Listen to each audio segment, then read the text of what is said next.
Live ஆன நேயர்களுக்கு வணக்கம். இன்னைக்கு நம்ம என்ன பட திரை விமர்சனம் பார்க்க போறோம்னா ட்ரெண்டிங் சொல்லி ஒரு படம். அதாவது வந்து பார்த்தீங்கன்னா கலையரசன் அவர்கள் வந்து நடிச்சிருக்காரு.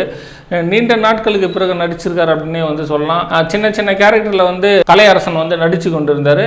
சமீபத்தில் ஒரு இசை வெளியீட்டாளர் சொன்னார், சின்ன சின்ன கேரக்டரில் வந்து என்னை நடிக்க வச்சாங்க அப்படின்னா என்னை சாவடிச்சிடுறாங்க, அதனால் இனிமேல் சின்ன சின்ன கேரக்டரில் நான் நடிக்கவே மாட்டேன் அப்படின்னு சொல்லிட்டு புலம்புனார் அப்படின்னே வந்து சொல்லலாம்.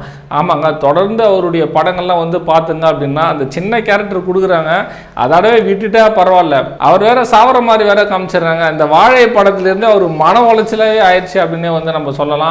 அதுக்கப்புறம் ரொம்ப நீண்ட நாளைக்கு அப்புறம் வந்து பார்த்தோம்னா ட்ரெண்டிங்கிற படத்தில் வந்து நடிச்சிருக்காரு. அதே போல் ஹீரோயின் பார்த்தோங்கன்னா பிரியாலியா அவங்க வந்து இந்த படத்தில் வந்து நடிச்சிருக்காங்க.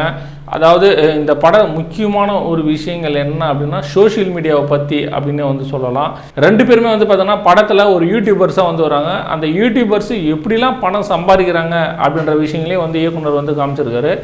அதுக்கப்புறம் வந்து பார்த்தோங்கன்னா அதை ஆக்ட் பண்ணிட்ட உடனே என்னெல்லாம் வந்து அவங்க எப்படிலாம் வந்து கஷ்டப்படுறாங்க, அதாவது அந்த யூடியூப்பை ஆக்ட் பண்ணிட்ட உடனே எப்படிலாம் கஷ்டப்படுறாங்க அப்படின்ற விஷயங்களையும் இயக்குனர் ரொம்ப நேச்சுரலாக வந்து காமிச்சிருக்காரு. அதுக்கப்புறம் ரொம்ப கஷ்டத்தில் இருக்கும்போது ஒரு மர்ம நபர் வந்து கால் பண்ணுறாரு, ஒரு ரியாலிட்டி ஷோ இருக்குது, நீங்கள் வந்து இந்த ரியாலிட்டி ஷோ பண்ணாங்க அப்படின்னா உங்களுக்கு பணம் கொட்டுன்னு கொட்டும் அப்படின்னு சொல்லிட்டு வந்து சொல்கிறாரு. அதுக்கப்புறம் வந்து பார்த்தோங்கன்னா நீங்கள் வந்து அதில் தோற்று போனாங்க அப்படின்னா அந்த அமௌண்ட் வந்து குறைஞ்சிட்டே இருக்கும் அப்படின்னு வந்து சொல்கிறாப்புல. இந்த திரைக்கதை வந்து பார்த்தோங்கன்னா ஒரே வீட்டில் நடக்கிற மாதிரி அப்படி தான் வந்து இயக்குனர் வந்து காமிச்சிருக்காரு. அதுக்கப்புறம் இந்த கேமில் எப்படி அவங்க விளையாடி ஜெயிக்கிறாங்க, கடன் பிரச்சனையிலேருந்து வெளியே வராங்களா இல்லையா அப்படின்னு சொல்லிட்டு தான் இந்த ட்ரெண்டிங்கோட முக்கிய கதை அப்படின்னு வந்து சொல்ல முடியும். கலையரசனை பற்றி சொல்லணும், ரொம்ப நாளைக்கு அப்புறம் நல்லா நடிச்சிருக்காரு அப்படின்னே வந்து நம்ம சொல்லலாம்.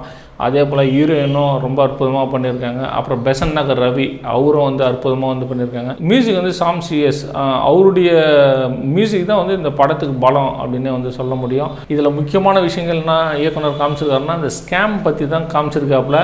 ரொம்பவும் விழிப்புணர்வாக இருக்கணும். இந்த படத்தில் ஒரு சில ட்விஸ்ட்டுகள்லாம் இருக்குது, நீங்கள் பார்த்துட்டு அந்த ட்விஸ்ட்டுகள்லாம் கீழே வந்து கமெண்ட் பண்ணுங்கள்.